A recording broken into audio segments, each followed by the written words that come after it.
2 ଲକ୍ଷରୁ ଊର୍ଦ୍ଧ୍ୱ ମହିଳାମାନଙ୍କର ନାମ କଟିଯାଇଛି ସୁଭଦ୍ରା ଯୋଜନା ଲିଷ୍ଟରୁ।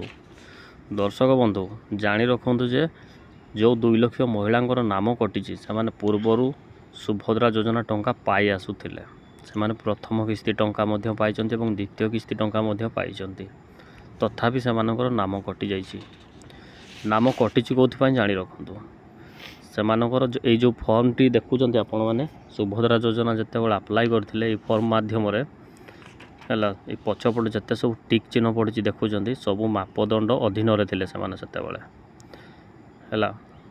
ବର୍ତ୍ତମାନ ସୁଭଦ୍ରା ଯୋଜନା ଟଙ୍କା ପାଇସାରିବା ପରେ ସେମାନେ ସେଇ ମାପଦଣ୍ଡରୁ ବାହାରକୁ ଚାଲିଗଲେ।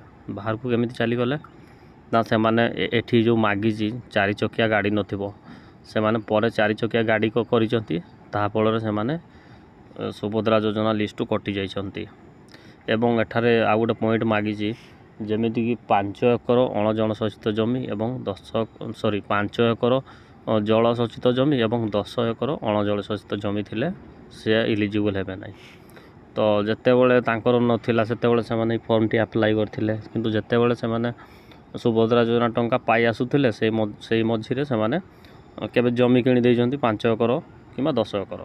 ତ ସେଥିପାଇଁ ସେମାନେ ଏଇ ଯୋଜନାରୁ ବାହାର ହେଇଯାଇଛନ୍ତି।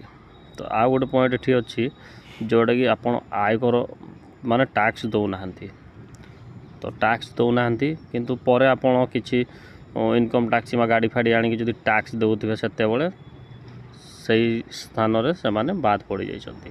ଏମିତି ଏଠାରେ ଅନେକ ଗୁଡ଼ିଏ ପଏଣ୍ଟ ଅଛି ଯେଉଁ ପଏଣ୍ଟ ଅଧୀନରେ ଯଦି ଆପଣମାନେ ରୁହନ୍ତି ତେବେ ଯାଇ ଆପଣ ସୁଭଦ୍ରା ଯୋଜନାରୁ ପ୍ରତ୍ୟେକ ବର୍ଷ ଟଙ୍କା ପାଇ ଆସୁଥିବେ। ଯଦି ସେ ପଏଣ୍ଟ ଗୁଡ଼ିକରୁ ବାହାରକୁ ଚାଲି ଯାଉଛନ୍ତି ତାହେଲେ ଆପଣମାନଙ୍କୁ ଜମାରୁ ଟଙ୍କା ମିଳିବ ନାହିଁ।